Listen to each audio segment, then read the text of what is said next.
337 साल बाद जब बांग्लादेश में खुदाई के दौरान मिली 1000 साल पुरानी हिंदू देवी देवताओं की मूर्तियां, नजारा देखकर आपके भी रोंगटे खड़े हो जाएंगे। इस घटना को जानकर आपको पता चलेगा, सनातन धर्म विश्व के कोने कोने में फैला हुआ है।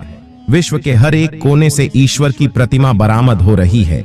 कहीं स्वास्तिक के निशान वाले बर्तन बरामद हो रहे हैं, तो कहीं भगवान विष्णु और सूर्य देव की प्रतिमा। शुरुआत करने से पहले महादेव के सच्चे भक्त कमेंट बॉक्स में हर हर महादेव लिखें और हमारे चैनल को सब्सक्राइब करके बेल आइकन को जरूर प्रेस कर लें। इस घटना की शुरुआत होती है भारत की राजधानी दिल्ली शहर से, जहां पर रहने वाले संजय शर्मा नाम के एक व्यक्ति बी फार्मेसी की पढ़ाई कर रहे थे। उनकी इच्छा थी कि अपनी पढ़ाई पूरी करने के बाद वे मेडिकल रिप्रेजेंटेटिव में एक बहुत अच्छी जॉब प्राप्त करेंगे और अपने भविष्य को साकार बनाएंगे। लेकिन जब उन्होंने अपनी पढ़ाई पूरी करी तो उनका यह सपना टूट कर रह गया, क्योंकि उन्हें कहीं भी जॉब नहीं मिल पा रही थी। जब दर दर की ठोकरें खाने के बाद भी संजय जी को कोई नौकरी प्राप्त नहीं हुई, तभी उनके एक दोस्त ने उन्हें सलाह दी कि फार्मेसी लाइन में बांग्लादेश में बहुत स्कोप है। आपको एक बार बांग्लादेश में नौकरी के लिए प्रयास करना चाहिए। अपने देश को छोड़कर किसी और देश में काम करने जाना यह बहुत मुश्किल काम था, लेकिन संजय जी के हालात बहुत ज्यादा खराब थे।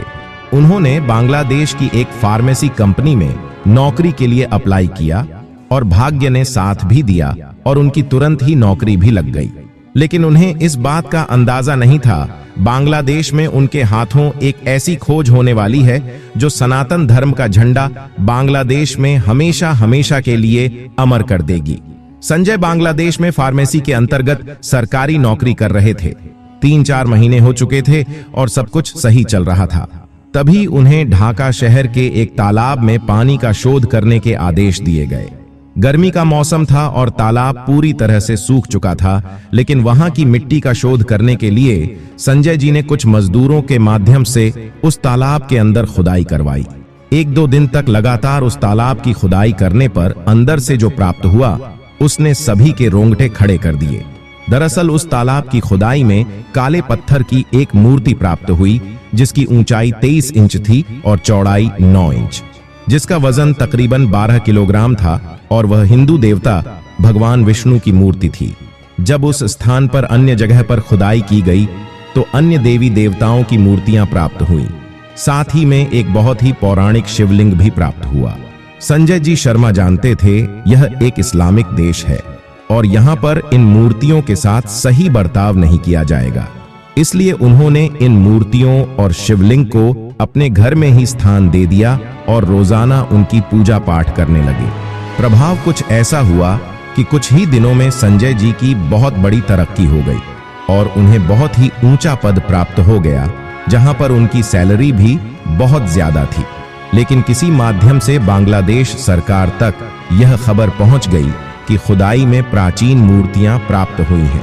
जब इन मूर्तियों का संशोधन किया गया तो पता चला कि यह तकरीबन 1000 साल पुरानी मूर्तियां हैं। संजय जी को उन्हें सरकार को पुनः लौटाना पड़ा, लेकिन बांग्लादेश सरकार ने एक बहुत अच्छा कदम उठाया कि इनके उचित संरक्षण के लिए इन्हें तुरंत में माटी संग्रहालय को सौंप दिया गया। जिसके बाद महादेव की कृपा से और अपने बहुत अच्छे अनुभव से संजय जी शर्मा को इंडिया से एक बहुत बड़ी कंपनी का ऑफर आया और वह पुनः काम के लिए अपने वतन लौट आए और अपने परिवार के साथ अच्छे दिनों को बिताने लगे। इस घटना को लेकर दोस्तों आप क्या विचार रखते हैं? सनातन धर्म की जड़ें विश्व के कोने कोने में फैली है, इस बारे में आप क्या विचार रखते हैं? हमें नीचे कमेंट बॉक्स में बताइएगा। वीडियो पसंद आई हो तो लाइक करना ना भूलें और जल्दी से हमारे चैनल को सब्सक्राइब करके बेल आइकन को प्रेस कर लें। अभी के लिए आप सभी दर्शकों को हर हर महादेव।